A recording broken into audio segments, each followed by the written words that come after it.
बिस्मिल्लाहिर्रहमानिर्रहीम। लाखों करोड़ों दुरूदो सलाम मोहम्मद मुस्तफ़ा सल्लल्लाहु अलैहि वसल्लम और आले मोहम्मद पर। मैं हूं उमर दराज गोंदल। मैंने आपको गुज़श्ता रोज़ एक बात की थी कि पाकिस्तान तहरीक इंसाफ को दीवार से लगाया नहीं जा रहा, बल्कि दीवार से चुना जा रहा है। मखसूस नशिस्तें, पेशावर हाई कोर्ट ने भी इलेक्शन कमीशन का फैसला बरकरार रखा और जो तोजी पेश की गई वो ये है कि चूंकि सुन्नी इत्तेहाद काउंसिल ने इलेक्शन नहीं लड़ा, तो जो इलेक्शन ना लड़े, एक सीट भी ना जीते, उसको सीटें कैसे दी जा सकती हैं। असल बात ये नहीं है। अगर ये बात होती, मैं उसकी एक मिसाल दे देता हूं आपके सामने, जो अहमद वड़ाई साहब ने जिसका हवाला या इशारा दिया, आपको उससे अंदाजा लगाएगा यहां इलेक्शन में हिस्सा लेना, सीट जीतना या सीट हारना मकसद नहीं था। मकसद बड़ा वाज़ेह है और मकसद वही है कि तहरीक इंसाफ को दीवार में चुनना है। कैसे? आज कहा गया जी चूंकि सुन्नी इत्तेहाद काउंसिल ने इलेक्शन नहीं लड़ा और सुन्नी इत्तेहाद काउंसिल जो है वो पार्लिमानी जमात नहीं है, तो उनको सीटें इसलिए नहीं दी जा सकती। अब उसकी एक मिसाल ये है, मजलिसे वहदतुल मुस्लिमीन जो है उसने हालिया इलेक्शन में खैबर पख्तूनख्वा से कौमी असेंबली की एक नशिस्त जीती है और खैबर पख्तूनख्वा से पाकिस्तान पीपल्स पार्टी ने भी एक सीट जीती है। अच्छा, अब जब मखसूस नशिस्तें तकसीम हुई तो पाकिस्तान पीपल्स पार्टी को खवातीन की 2 मखसूस नशिस्तें मिली हैं, यानी सीट एक जीती, उसके बदले में उनको 2 मखसूस नशिस्तें मिली। मजलिसे वहदतुल मुस्लिमीन भी एक सीट जीती है, लेकिन मजलिसे वहदतुल मुस्लिमीन को तो आपने 2 की बजाय एक सीट भी नहीं दी। तो तहरीक इंसाफ शामिल होती सुन्नी इत्तेहाद काउंसिल में या मजलिसे वहदतुल मुस्लिमीन में, वो छोड़िए, उनको कुछ नहीं मिलना था। आपको याद होगा जमाते इस्लामी ने कुछ सीटें 1 या 2 जीती थी खैबर पख्तूनख्वा से सूबाई असेंबली की। पाकिस्तान तहरीक इंसाफ ने फौरी तौर पर राब्ता किया था जमाते इस्लामी से और बातचीत भी हो गई। गंडापुर साहब की कॉल आई थी, बैरिस्टर गौहर की कॉल आई और इस तरह के राब्ते हुए, जिसकी खबर हमने भी आपको दी थी। उसके बाद क्या हुआ? चंद घंटों के अंदर अंदर रिकाउंटिंग में जमात इस्लामी को सीटें हरा दी गई। क्यों? क्योंकि वो तहरीक इंसाफ के साथ कर रहे थे। तो इसलिए अगर आप मिसाल सुन्नी इत्तेहाद काउंसिल की छोड़ के ये करना चाहते हैं तो आपको वाज़ेह तौर पर नजर आ रहा है। एक खबर और ले लीजिए। असेंबली फ्लोर के ऊपर असद उमर अयूब साहब ने कहा कि जनाब देखिए, इन्होंने chief election commissioner Sikandar Sultan Raja को कमिटमेंट दी हुई है कि आपको कनाडा के अंदर हाई कमिश्नर लगाएंगे, तो आप 20 सीटें जो तहरीक इंसाफ जीती हुई है उनको हार में तब्दील करें, दोबारा गिनती के नाम के ऊपर हमारा मिशन पूरा करें, आपको करेंगे। बिल्कुल ठीक है। सिकंदर सुल्तान राजा यहां से दुबई गए, खबर आपको दी। सुबह पता चला अमेरिका पहुंच गए हैं, खबर आपको दी। अब अगली खबर सुनिए। अब मौसूफ जो है बताया गया है कि वहां से आगे रूस चले गए हैं। उसकी वजह क्या है? वहां जी सदारती इलेक्शन है, तो सदारती इलेक्शन में वो इंटरनेशनल ऑब्जर्वर के तौर के ऊपर गए हैं। भाई, आप क्या ऑब्जर्व करेंगे? आपके मुल्क में जो इलेक्शन के नाम के ऊपर तमाशा हुआ है, आप अपने घर तो सीधा करें। अब से थोड़ी देर पहले खबर आई है, जरा सुनिएगा कि ये कर क्या रहे हैं, फिर मैं आपको तहरीक इंसाफ वाली खबर की तरफ लेके जाता हूं। अब से थोड़ी देर पहले खबर यह आई है कि पाकिस्तान तहरीक इंसाफ एक सीट जीती हुई थी गुजरांवाला की NA 81, जहां पे राना बिलाल इजाज 7,791 वोटों से जीत गए थे। अब से थोड़ी देर पहले गुजरांवाला के हल्का NA 81 में दोबारा गिनती के नाम के ऊपर पाकिस्तान तहरीक इंसाफ से यह नशिस्त छीन ली गई है और अब यह मुस्लिम लीग नून के अजहर क़यूम नाहरा को इसके ऊपर कामयाब करार दिया गया। कहां वो 7,791 वोटों से जीते थे और नून लीग को अब 3,197, यानी इसको डबल भी कर लिया जाए तो उससे कम है। 8 फरवरी के इलेक्शन के बाद यह कौमी असेंबली की दूसरी नशिस्त है जो तहरीक इंसाफ से छीन के मुस्लिम लीग नून को दी गई है। एक आपको याद होगा अब्दुल रहमान कांजू वाली लोधरा वाली सीट है। मैं आपको बार बार कहता हूं कि अब्दुल रहमान कांजू किसका दोस्त है, किसके जरिए हुआ, वो सब जानते हैं।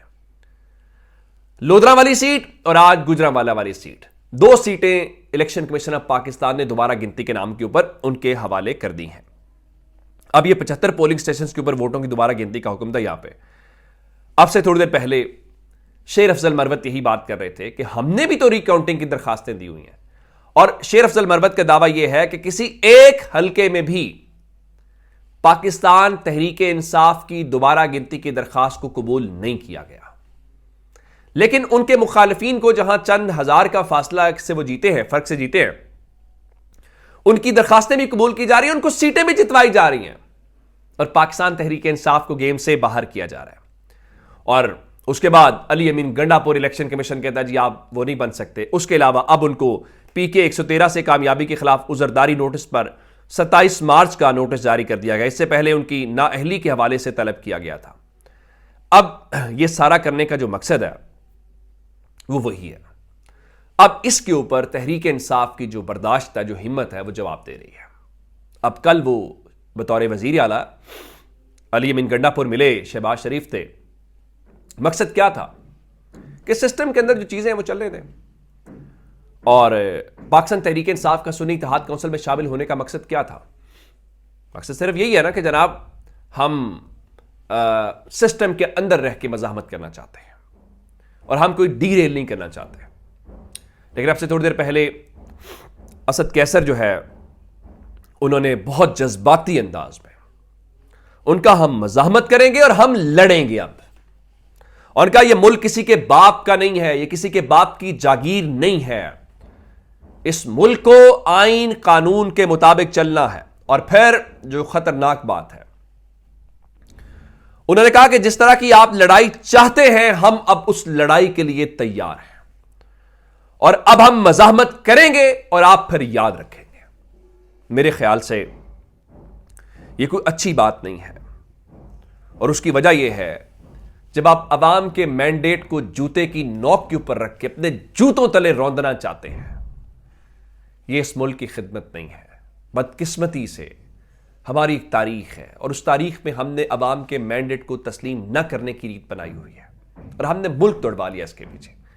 आज सुबह सवेरे एक वीडियो सोशल मीडिया और टीवी के ऊपर चलवाई गई जिसमें अवाम कह रहे हैं जनाब कि देखे ना जनाब, उसमें नीले पीले माइक उनके सामने, नामालूम अवाम है, वो कौन है, किसने ये सवाल किया, किसी को कोई पता नहीं। तमाम चैनल्स तमाम उसके ऊपर एक ही चलती है जिसमें वो कहते हैं देखे ना जी, मईशत जरूरी है, हम तो सुनते आए हैं हर इलेक्शन में धांधली होती है। तो वो इलेक्शन कमीशन के ऊपर धांधली के मामला, किस इलेक्शन कमीशन के ऊपर जो खुद सारे काम में मुलव्वस है, जिसके ऊपर खुद संगीन इल्जामात हैं। और धांधली इसलिए छोड़ दें कि पहले होती रही है तो अब पहले से ज्यादा धांधली करके हमने किसी को हरा दिया तो उसको छोड़ दें। इस धांधली के चक्कर में मुल्क तोड़वाया हमने और आप कहते हैं छोड़ दें।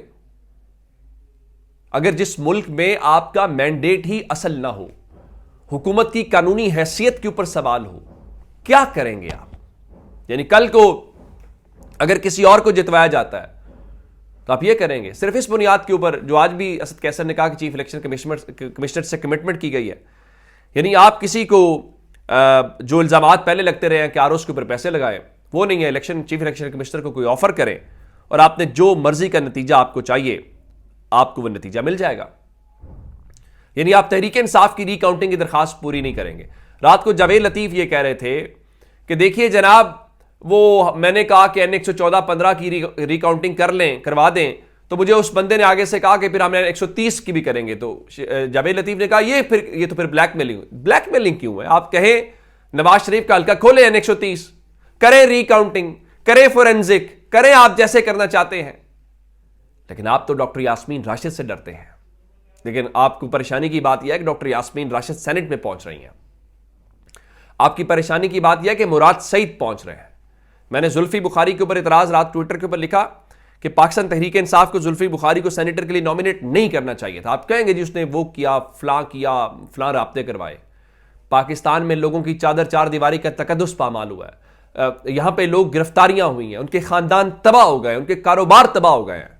आपको नंबर 1 तरजीह वो रखनी चाहिए थी। मिसालें दी जा सकती हैं, फलां बंदा जो मुल्क से बाहर है, बहुत खिदमात होंगी, उनको बाद में अकोमोडेट कीजिएगा। अपने उन लोगों को अकोमोडेट की। एक और बात, क्या जो राब्ते करवाए जुल्फी बुखारी ने या केस पुट किया, उस वजह से आप ये सब कुछ असेंबलियों में बैठे हुए हैं, या पाकिस्तान के लोगों ने आपके साथ खड़े हुए? वो जिनके कारोबार तबाह हुए वो लोगों में रहे और फिर लोग उनके साथ रहे। इसलिए तहरीक इंसाफ आज मुख्तलिफ बात कर रही है। आज तहरीक इंसाफ की पोजीशन डिफरेंट है। तो वो बाहर बैठे राब्तों से, वो लॉबिंग से नहीं, पाकिस्तान के लोगों की वजह से, जो पाकिस्तान के लोगों ने, और पाकिस्तान के लोगों ने किन के ऊपर एतमाद किया? जो उनके दरमियान में रहे, जिन्होंने अपने कारोबार तबाह करवा लिए, सख्तियां बर्दाश्त की। इस तरह तो आप ये कह रहे हैं कि जनाब कोई आइंदा फायदा नहीं होगा, बाहर जाओ, सुकून से वक्त गुजारो, और इस तरह से आप जो है वो करेंगे। अब से थोड़ी देर पहले पाकिस्तान तहरीक इंसाफ की कोर कमेटी ने इमरान खान की फिलफौर रिहाई का मुतालबा किया है। आज कोर कमेटी का इजलास हुआ जिसमें बैरिस्टर गौहर की सरबराही में अली मीन गंडापुर भी उसमें थे, उमर अयूब थे, शाह रहमान थे, बाकी सब लोग थे। और इस हवाले से उन्होंने बुशरा बीबी और इमरान खान की जो सिक्योरिटी है उसके ऊपर खदशात का इजहार किया। साथ ही ये मुतालबा किया है कि फौरी तौर पर उनको रिहा किया जाए। फिर उन्होंने वो बात की जो मैंने आपको बताया कि रिकाउंटिंग वाली, और उनका जी इलेक्शन में रिकाउंटिंग शुरू हो गई है और हमारी जीती हुई सीटें जो है हमें हरवाई जा रही हैं, तो इसके ऊपर नोटिस लिया जाए। कौन नोटिस लेगा? वो नोटिस लेगा जो खुद इस सारे मामले के अंदर है। और चौधरी परवेज लाई यही बात कर रहे थे, एक जमात की सीटें मुखालिफ जमातों की झोली में डालकर इलेक्शन कमीशन ने सियासी तारीख में बदतरीन मिसाल कायम की है। और उनके मुताबिक लाडले रिश्तेदार हुक्मरान रात को फ़ोन पर अपने ड्रामे फ़ख्र से गिनवाते हैं। और उनका कि अब वो इलेक्शन, चौधरी परवेज लाई PP 32 गुजरात से इलेक्शन लड़ेंगे। और इस सिलसिले में आज जब वो अदालत में पेश हुए तो उन्होंने वहाँ पे अपने जो कागजात नामजदगी हैं उसके ऊपर अंगूठा और साइन वाइन जो करने थे वो कर दिए। तो इसका मतलब है ये लोग हैं आपकी मिसाल, जिसमें चौधरी परवेज लाई हैं, बाकी लोग हैं। वो लोग नहीं है जो मुल्क से बाहर होंगे, उनकी खिदमत भी होंगी, मैं उनके ऊपर नहीं कह रहा। लेकिन नंबर 1 आपको चाहिए उन लोगों के हवाले से जो पाकिस्तान में बैठे। एक खबर और ले लीजिए, नवाज शरीफ इस्लामाबाद थे, इस्लामाबाद से वापस लाहौर पहुंचे हैं। सेनेट के अंदर उन्होंने वोट डाला है, जो 6 सीटों के ऊपर ज़मीनी इलेक्शन आज हो रहा है। और अब वो जाती उमरा पहुंच गए। आज उनके बेटों को तो खैर जमानतें मिल गई हैं, कोई मांग के दिखाए उनसे हिसाब। लेकिन ख्वाजा आसिफ रात को बता रहे थे कि 1-2 रोज़ से नवाज शरीफ की तबीयत ठीक नहीं है। अल्लाह ताला उनको सेहतियाब करे। ये अचानक तबीयत क्यों बिगड़ी है, ये वही बात तो नहीं है जो नजम सेठी और बाकी लोग कह रहे थे कि शायद किसी की ख्वाहिश है या शायद कोई लंदन यात्रा के हवाले से चीज़ें हैं। खैर देखते हैं आने वाले दिनों में क्या होता है। अपना बहुत सारा ख्याल रखिएगा। खुदा हाफिज़।